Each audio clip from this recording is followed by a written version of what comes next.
Бұл ұлттың Қазақстан аумағында пайда болу туралы алғашқы жазбалар 19 ғасырдың аяғына қарай шықты. Қытайдың отаршылдық саясатымен келіспеген және одан жабыққан адамдар патшалық үкіметтен пана іздеп Қытайдан Жетісуға және Қырғызстанға қашуға мәжбүр болды. Адамдар Шарын, Шелек және Талғар өзендерінің сай салаларына қоныстанды.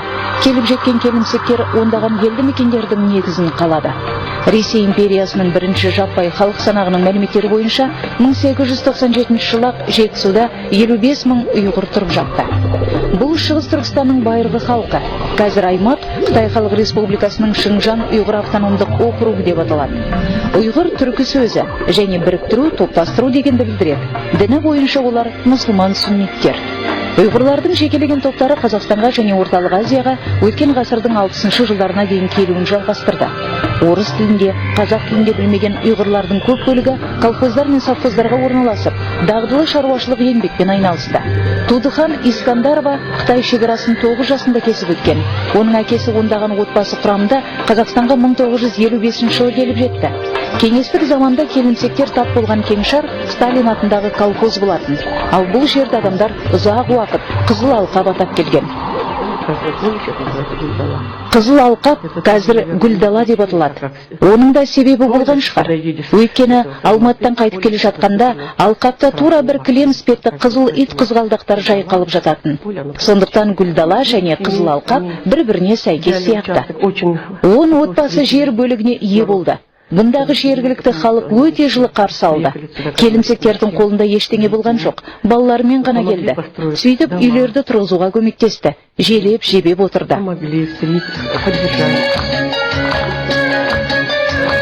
Сол кездің өзінде Қызыл Алқап интернационалды село болатын. Қазақтармен қатар бұл жерде орыстар, украиндар, немістер және шешендер өмір сүрді. Бүгінде негізгі халық құрамы ұйғырлардан тұрады. Жалпы алғанда 700 отбасы бар. 1989 жылы жергілікті мектепте алғашқы ұйғыр сыныбы ашылды. Сөйтіп Тудыхан Искандарова бастауыш мектеп мұғалімінен ұйғыр тілі мен әдебиеті пәнінің оқытушысы дәрежесіне ауысты. Ал бертін келе мектеп жанынан мұражай құрылып, жергілікті ұйғырлардың тарихы және мәдениеті жайында мәліметтер жиналды. Предметы, которыми пользовались наши деды, прадеды. Біздің ата-бабаларымыз қолданған заттар бар. Тандыр, ошақ, сандық, бесік дегендей. Капак чумыш бұл өсімдік. Ол ерекше. Бұрын біз оны құмыра орнына пайдаланғанбыз. Суды, сүтті, майды осы өсімдікте сақтаған. Тамақты да сонда сақтаған. Мысалы, ұйғырша бешук, ал қазақша бесік. Бұл сәбидің жататын орны. 1 жасқа дейін баланы бесікке бөлейді. Онда бала құрғақ жатады. Жылы ашылып қалмайды, жел тимейді. Сол себепті бәріміз осындай бесіктерде өстік. Қазақтар да, ұйғырларда да бірдей. И мы росли вот в таких колыбелях. И у казахов, и у уйгуров одинаковые. Дүние жүзінде 10 миллионнан астам ұйғыр бар. Олардың негізгі бөлігі бұрынғыша Қытайдың Шыңжаң ұйғыр автономдық ауданында тұрады. Орталық Азия елдерінде 400 мыңға жуық ұйғыр өмір сүруде. Солардың тең жартысы дерлік Қазақстанда. Республиканың оңтүстік өңірлерінде ұйғыр отбасылары көбірек орналасқан. Алматы облысында бұл ұлттың өкілдері саны жағынан 3-ші орын алады. Талғар ауданында ұйғыр сыныптары бар 6 мектеп жұмыс істейді. Ең алғашқысы Қазығұрт кеңшарында 1924 жылы пайда болған. Жергілікті ұйғыр ұлттық мәдениет орталығының қазіргі төрағасы Розахун Тугашев кезінде табылсын мектепті оқып бітірген. Ұйғырлардың этномәдениеттік бірлестігі Талғар ауданында 20 жылдан астам уақыт қызмет етеді. Прежде всего, конечно, развитие культуры нашего народа. Это самое главное, сохранение. Ең алдымен әрине біздің халықтың мәдениетін дамыту. Мәдениетті, тарихты, дәстүрді, тілді сақтау ең маңыздысы болып табылады. Біз жыл сайын Наурыз мерекесін тойлауға тек Талғар қаласында ғана емес, барлық кеңшарларда қатысамыз. Онда біз өзіміздің ұлттық тағамдарымызды, дәстүрлерімізді, қол өнер бұйымдарын көрсетеміз. Сондай-ақ жыл сайын Талдықорған қаласында Талғар ауданының мәдениет күндері өткізіледі. Яғни облыс орталығында Талғар ауданының өзге де мәдениет орталықтарымен қатар мерекелік шараларға атсалысамыз. В областном центре мы также участвуем совместно с другими культурными центрами Талгарского района. Ұйғырлар шығыстың ең ежелгі халықтарының бірі. Атам заманнан бұл облыстың өкілдері қалалық және ауылдық қауымдастық құра отырып топтаса өмір сүреді. Ауылда тұратындар жер өңдеумен, мал шаруашылығымен, қол өнеркәсібімен және саудамен айналысады. Ұйғырлар өздерінің ежелгі музыкасымен орынды мақтан алады. Әсіресе ата-бабалар көптеген ғасырлар бойы құрастырған 12 мақам халық туындысы ерекше. Бұл шығарма жүздеген әуез бен әннен тұратын ұйғыр музыкасының нағыз энциклопедиясы саналады. Олар рабап және дутар халық аспаптарының сүйемелдеуімен орындалады. Бұл аспаптар осыдан 10 мың жыл бұрын Оғыз хан заманында шыққан. Яғни ел ордасы Қашқар болған Қарахан мемлекеті кезінде. Екінші астанасы Тоқпақ болған, қазір Қырғызстан. Бұл негізінен өзім білетін 67 түрі. Барлығын атап өте алмаймын, 67 түрі бар. Бізде 32 шекті аспап бар. Ол Үндістанда сақтаулы, 2-3 адам ойнайды. Ал рабапта тек кәсіпқой музыканттар ойнай алады.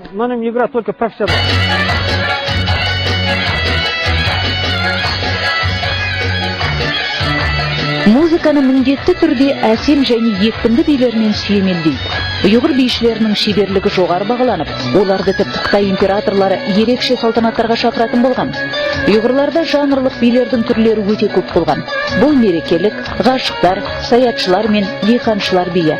Балалар би ұжымының қатысушысы Дилназ Клепалдиева әңгімелейді.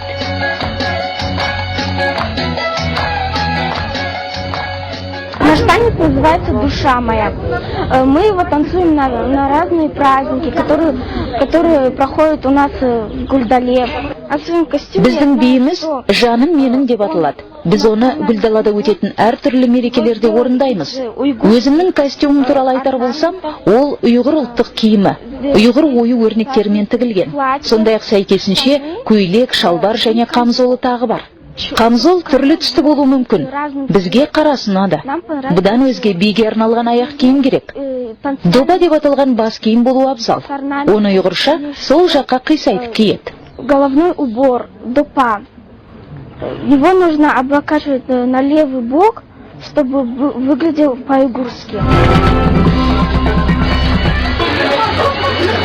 Ұйғырлардың ұлттық тағамы лағман. Оның алуан түрін күнделікті өмірде де ерекше жағдайларда да дайындайды. Лағман еттен көбіне қой еті пайдаланылады, көкөністерден және кеспеден жасалады. Кеспені ерекше әдіспен әзірлейді. Қамыр бөлігінен бір ұзын кеспе созылады. Лағманға хош иісті дәмдеуіштер мен балдыр көк қосады. Жалпы алғанда осы тамақты дайындауға 1 сағаттай уақыт кетеді. Барлық дерлік ұйғыр ұлттық мәдениет орталықтары өз қызметін ақсақалдар кеңесімен, жастар және әйелдермен ақылдаса отырып іске асырады.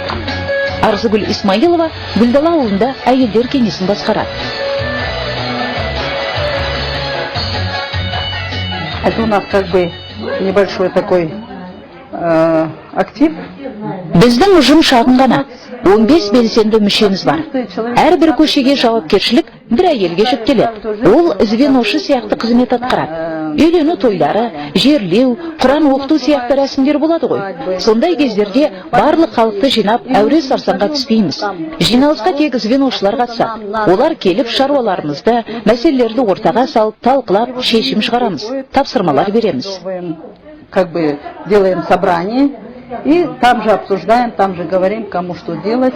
У нас есть такой менталитет. Біздің менталитетіміз бұл қарапайымдылық болар сірә. Үлкендерді сыйлау, олардың ақыл кеңестерін тыңдап қарсы шықпау. Бізді ата-аналарымыз, ата-бабаларымыз осылай тәрбиелеген. Как воспитываем? В первую очередь утром. Қыздарды қалай тәрбиелейміз? Біріншіден, таңертең үлкендерге сәлем беру керек. Ол үшін міндетті түрде таңертең жуыну керек. Жуынбай амандасуға болмайды. Үлкендер жүрген жерде амандаспай өтпеулер тиіс. Міндетті түрде иіліп сәлем береді. Поклониться, поздороваться.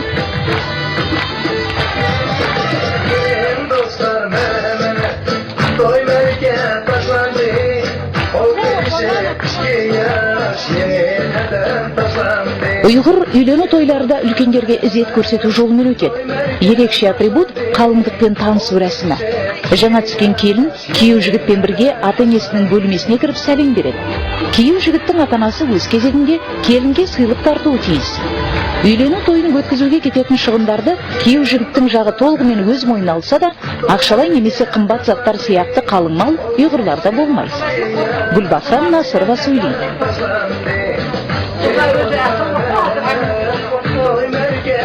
Говорит Гульбахрам Насырова.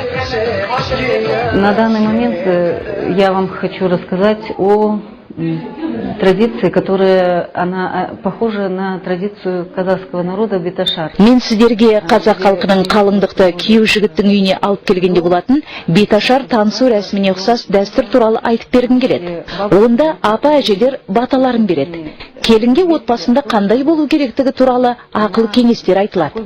Келін ерте тұрып, күйеуін тыңдау керек. Үйді тап-тұйнақтай тазалықта ұстауы қажет. Жақсы үй бекесі болған абзал. Міне ұйғыр үйлену тойы осынысымен ерекшеленеді. И хорошим семьянином. Этим своеобразна свадьба уйгурская свадьба. Кез келген мемлекеттің даму тұрақтылығы өзінің ішкі саяси ауанымен анықталады. Қазақстанда 130-дан астам ұлт өкілдері бейбітшілік пен келісімде өмір сүруде. Және де олардың әрқайсының өкілдері біздің ортақ отанымыздың гүлденуіне жеке өз үлесін қосуда. Мен үшін бұл отан. Қазақстан ұйғырлар үшін қалай айтсам екен, ана тілімізде сөйлесе алатын жалғыз мемлекет. Білім аламыз, газеттеріміз, журналдарымыз, телевизиямыз бар, радиомыз бар, мектебіміз де жұмыс істейді. Бұл жерде әртүрлі ұлт өкілдері тұрады. Барлық ұлыстар бірге тату тәтті өмір сүріп жатырмыз. Ұйғырларда, қазақтарда, шешендерде жоқ. Тура біздің Қазақстанда ел еш жерде жоқ шығар сірә. Біз бір отбасымыз, үйіміз де ортақ. Казахстан, как я учитель. Қазақстан мен үшін отан. Мен мұғаліммін, тәрбие жұмысы жөнінде оқу меңгерушісімін. Өз отанымның патриоты болған дұрыс. Себебі Қазақстан біздің отанымыз. Сондықтан мен балаларды патриотизмге тәрбиелеймін. Отанға, халқыңа деген сүйіспеншілік дарытқым келеді. Любви к родине, любви к народу. Мин хыял келеду, ах, ватан десем, тағдырың келгісін ғимымы есем. Бар турсаң, вәтінім сені yok десем, диярым қинесен, өз халқым кетен. Бұл отанға арналған патриоттық өлең. Онда өз отанымды сүйетінім жайында айтылады. Менің отаным Қазақстан. Мен оны жақсы көремін.